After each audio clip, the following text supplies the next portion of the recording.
বা বিষয় যে ঘটতে পারে সেটা ভাবতেই তো অবাক লাগে। ভ্রূণ পাচার, এটা তো মানে কল্পনাই করা যায় না। এবং সেটা যখন আমি জানতে পারলাম ছবিটা করতে গিয়ে, স্ক্রিপ্টটা পড়ে এবং সাইটটা দেখে এবং সাইটের যে ছবিগুলো সেগুলো ডাউনলোড করে তার প্রিন্ট আউট নিয়ে সেই ছবিগুলোকে দেখে যখন দেখলাম, তখন মনে হয় এই ঘটনাটা তাহলে ঘটেছে বা ঘটে।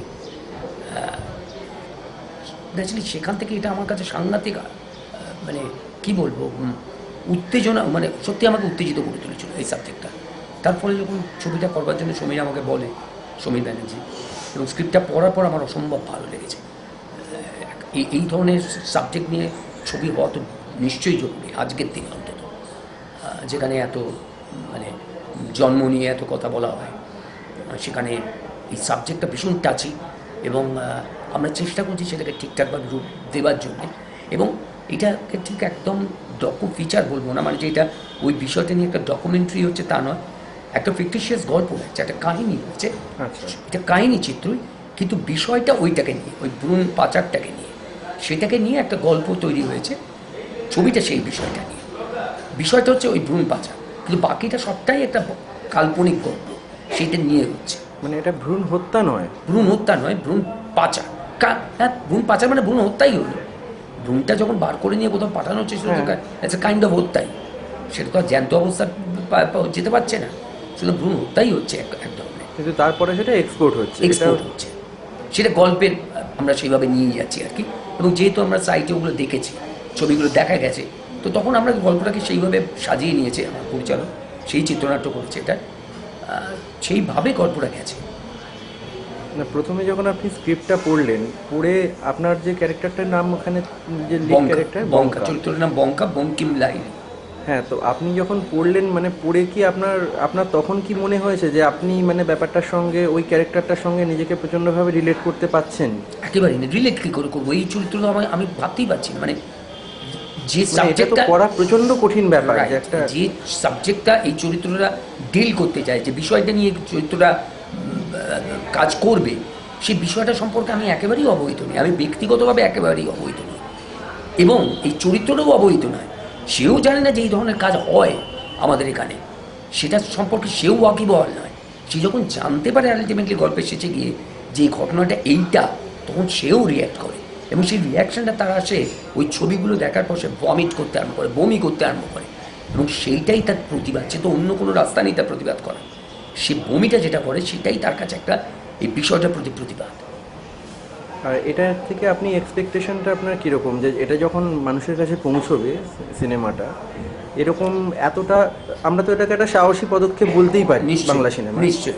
তো এই একটা সাহসী পদক্ষেপকে সাধারণভাবে মানুষ কিভাবে নিতে পারেন, বা মানুষের থেকে আপনার এক্সপেকটেশনটা কি? দেখো, আমার যেটা মনে হচ্ছে যে আমরা প্রথম থেকেই ওইভাবে তো ব্যাপারটাকে দেখাইনি।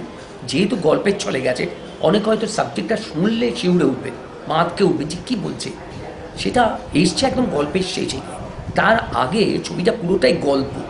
কেউ যেন ভেবে না বসেন যে এটা প্রথম থেকেই ওই বিষয়টা নিয়ে ওরভাবে গল্পটা এগোচ্ছে, তা নয়। অদ্ভুতভাবে গল্পটা গেছে। এই বঙ্কা চরিত্রটা, সে একটা কাজের সন্ধানে বেরোয় আর কি। তার একটা কাজ পেতে হবে, কারণ সে একটা গরিব মানুষ, সে কাজ খুঁজতে চায়। সেই কাজ খুঁজতে গিয়ে এই কাজটা পায়, যে কাজটা হচ্ছে তাকে একটা, তার থেকেও একজন গরিবকে খুঁজতে হবে, এবং অন্তঃসত্ত্বা মহিলাকে, যাকে নিয়ে আসতে হবে একটা কোম্পানির কাছে। একজন একটা গোষ্ঠী, তারা এই ব্যবসাটা করছে, যে এই ভ্রূণটা পাচার করে আর কি। সেইটা করতে গিয়ে ও জানতে পারে গল্পে এসেছে গিয়ে যে ঘটনাটা হচ্ছে এইটা, সেই অন্তঃসত্ত্বা মহিলাকে সে জোগাড়ও করে। এবং তখনও সে জানে না যে কী করতে চলেছে সে। আলটিমেটলি যখন তাকে নার্সিংহোমে নিয়ে যাওয়া হয়, তখন সে জিজ্ঞেস করে এই মানুষগুলোকে যে কী এরা এইবার কী করা হবে। ওর বাচ্চাটা, মানে এই বাচ্চাকে বললো, বাচ্চা কোথায়, আমরা তো ওই ভ্রূণটা নিয়ে এবার পাচার করবো। তো কোনো চমকে যায়, ওকে বলে এই দেখো ছবি দেখো, জানো এটা বিদেশে এইভাবে ইয়ে হয়, বলে তাকে দেখাচ্ছে। ছবিগুলো যখন সে দেখে, তখন সে রিয়াক্ট করে। সেটা একদম গল্পের শেষে এসে ওই বিষয়টা রয়েছে, কিন্তু তার আগে পর্যন্ত একটা গল্প, এবং সিরিয়াস গল্প। এই বিষয়টাকে নিয়ে, মানুষের দারিদ্র্য নিয়ে, অর্থনৈতিক অবস্থা নিয়ে, সবটা নিয়ে একটা নিটোল গল্প আছে। এবং এই যেটা আপনি বলছেন যে ইন্টারনেটে যেটা পাওয়া গেছে ওটা কিছু ভিডিও ডকুমেন্টেশন হয়তো যেটা থাকছে, রাইট, আমরা ছবি দেখাচ্ছি, হ্যাঁ, এবং ওই ওটা প্রিন্ট কি- আউটগুলো নিয়ে সেগুলো ছবিতে আমরা দেখাচ্ছিও সেই ছবিগুলো। আচ্ছা, এই যে ছবিগুলো দেখানো হচ্ছে এটা তো এইটার ক্ষেত্রে মানে মানে সেন্সর বোর্ডের কি কোনো আপত্তি এলেও আমি জানি না সেটা এখন সেন্সর বোর্ডে কতটা কি হবে, এটা দেখা যাক। আমরা তো চাইছি এটা যাতে অ্যাওয়্যারের জন্য, মূলত মানুষকে, জনসাধারণকে অ্যাওয়্যার করার জন্যেই খানিকটা ছবিটা। সেক্ষেত্রে সেন্সর বোর্ড কতটা এটাকে অ্যাপ্রুভ করবেন বা কী করবেন সেটা দেখা যাক, ছবিটা বানানোর পর বোঝা যাবে। সেটা আলোচনা সাপেক্ষ এবং তাদেরকে আমরা বলবো বিষয়টা, যদি কোথাও তারা ছবিটার ব্যাপারে কিছু বলে তখন সেটা দেখা যাবে। এক্ষুনি আমরা সেটা নিয়ে ভাবছি না, আমরা ছবিটা বানাচ্ছি। আর সমীরবাবুর সম্বন্ধে কিছু বলুন, ওনার সঙ্গে তো আপনি প্রথমবার কাজ করছেন। সমীরের সঙ্গে সমীরেরও প্রথম কাহিনী চিত্র এটা, ও প্রথম ফিল্ম, ফিচার ফিল্ম। এর আগে সমীর ডকুমেন্টারি করেছে বেশ কয়েকটা, আচ্ছা। আমি সেই ডকুমেন্টারিগুলো দেখেছি এবং আমার বেশ ভালো লেগেছে। ও রবীন্দ্রনাথের ওপর একটা ডকুমেন্টারি করেছে যেটা আমাকে মুগ্ধ করে দিয়েছিল।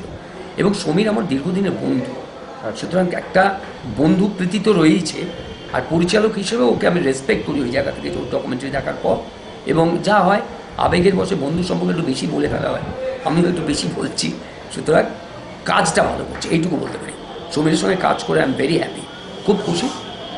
আশা করছি সমীর একটা ভালো সিরিয়াস ছবি দর্শকদের জন্য আছে। তা দর্শকরা সিনেমাটা মোটামুটি কবে নাগাদ দেখতে পেতে পারে? এটা আমি এক্ষুনি বলতে পারবো কবে নাগাদ, সেটা সম্পূর্ণটা ছবিটা কমপ্লিট হলে এবং তারপরে ডিস্ট্রিবিউশনের ব্যাপার থাকে, এটাকে প্রডিউসারের ব্যাপারটাও এখানে জড়িত, সেগুলো তারা বলতে পারবেন এক্স্যাক্টলি তাদের কী প্ল্যানিং আছে। প্রডিউসার এবং ডিরেক্টর মিলে বলতে পারবে, আমি ঠিক এক্স্যাক্টলি এখনো টাইমটা জানি না।